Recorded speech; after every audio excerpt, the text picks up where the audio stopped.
Welcome to Shorty SuperCoach, and this is the weekend preview. And this week was always coming. The round where we look at the selection table and our head just hits the palm time and time again. It didn't make for pretty reading. It's one of those rounds that, depending on our luck, can happen anywhere from 2 to 5 times in a season. And you basically just got to batten down the hatches and survive it as best you can. There'll be some coaches who quite easily avoid it due to selection and trade options. There'll be some coaches who struggle to avoid a zero.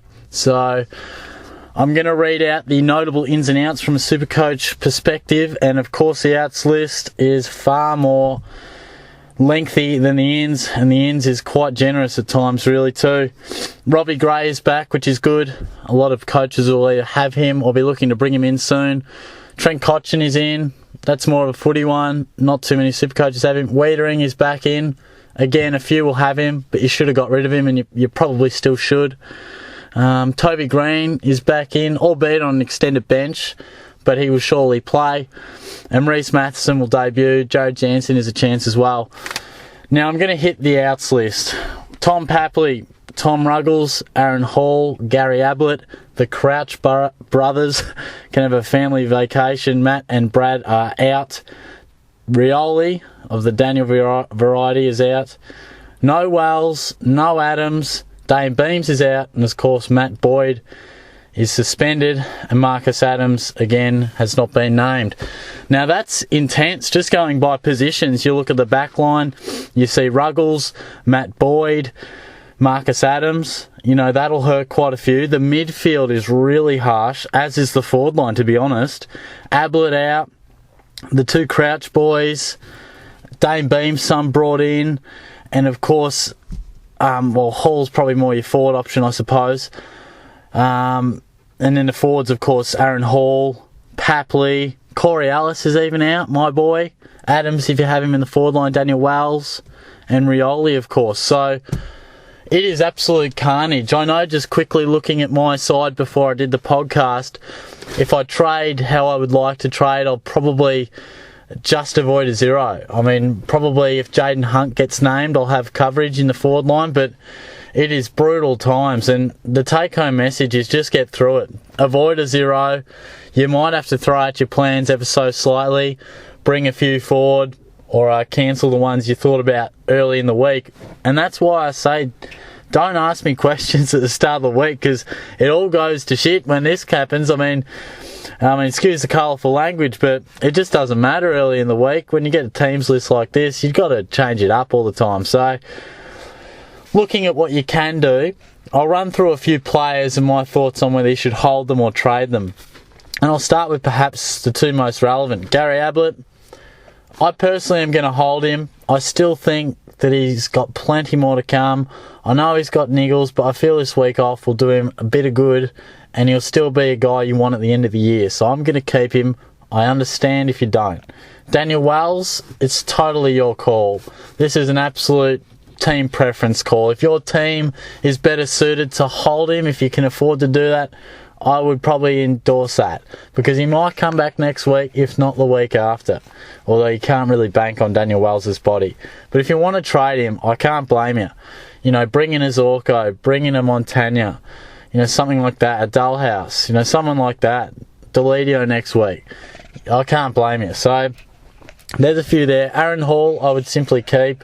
I must say, I haven't looked at how severe the shoulder is. I just read that it was a shoulder, so if it's extended period, well, that might make you think about it. But otherwise, Papley I would trade, or at least hold him if you want to trade next week for Deledio, like I've been saying. Ruggles will probably come back in the side at some point, I would say. So you can probably afford to hold him if need be, if you can afford to, and trade out Matt and Brad Crouch. They've done their dash. They haven't really done it all what we had hoped. Brad has been in and out of the side and has scored poorly of late.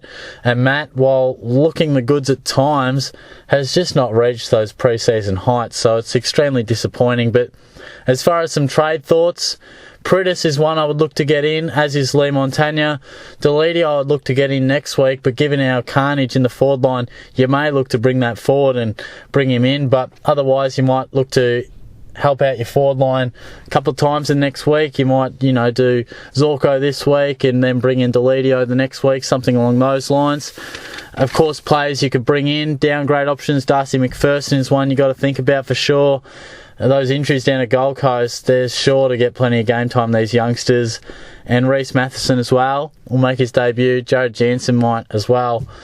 And Jacob Hopper, I know he's only played the one game, but a lot of people are probably thinking to bring him in next week.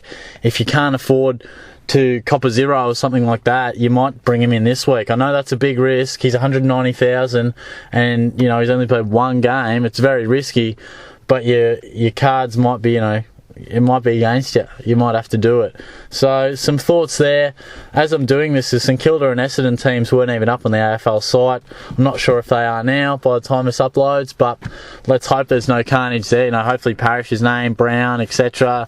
McDonald tipping Woody. So hopefully nothing too painful from that point of view. But that is really the message for this week. You got to just get through it, to be honest.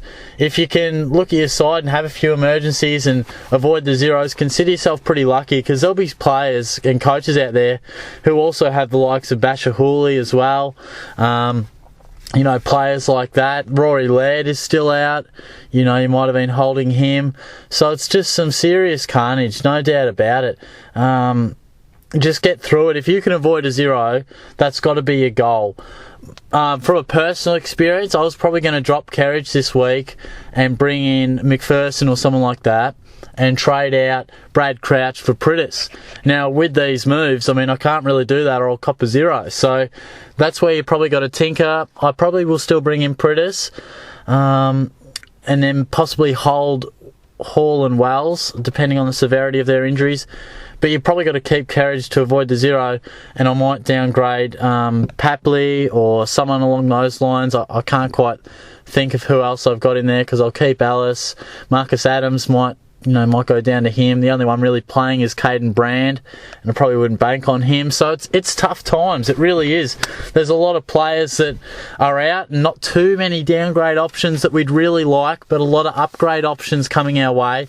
So if you can nail it over this next fortnight to 3 weeks, you could really make some serious gains on your opponents, because there'll be people, like I said, Hooley's out, Laird's still out, then Boyd goes out, and Adams hasn't come back, Wells hasn't come back in, Gaz is out the door, Aaron Hall, catch you later, Tom Papley, oh God, he's me coverage, see you later. You're down, simply down shit creek without a paddle there. There's nothing else to say about that. It is troubled times, and I hope you guys can get through it. Feel free to ask me some questions. I feel like I've covered it off pretty well. Bring in Shaw, bring in Simpson, bring in Doherty, bring in Rance if you're looking for, coverage for Hooley or Laird or something like that. We all know the premiums. It's just about the message of how you go about it. Certainly plan it out, look at your side for down the track and see who you want to bring in. And look, hopefully guys come back. Hopefully Ablett's just 1 week. Hopefully Wells is just a couple. Hopefully Adams is back soon. Hopefully Papley, etc. So we got to just try and make the best of a bad situation. And I think the best option we have is get 22 scorers out of the week, because we have weeks like this in SuperCoach.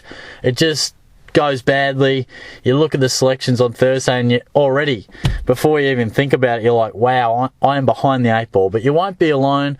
There'll be plenty of people off pretty badly, I would have to say. Some worse off than others, but that's the nature of the beast. So all the best for the weekend. Get through it, get a starting team. I'm sure there'll be many others like myself really struggling to field 22, and even 22 guys who are capable scorers will be good luck to you getting that. So as always, feel free to ask questions as we do every week. Subscribe to the channel. I always appreciate that. And this will be the only video for the later portion of the week. So if you've got any questions, shoot them out to me, and I'll be back next week for the SuperCoach press conference.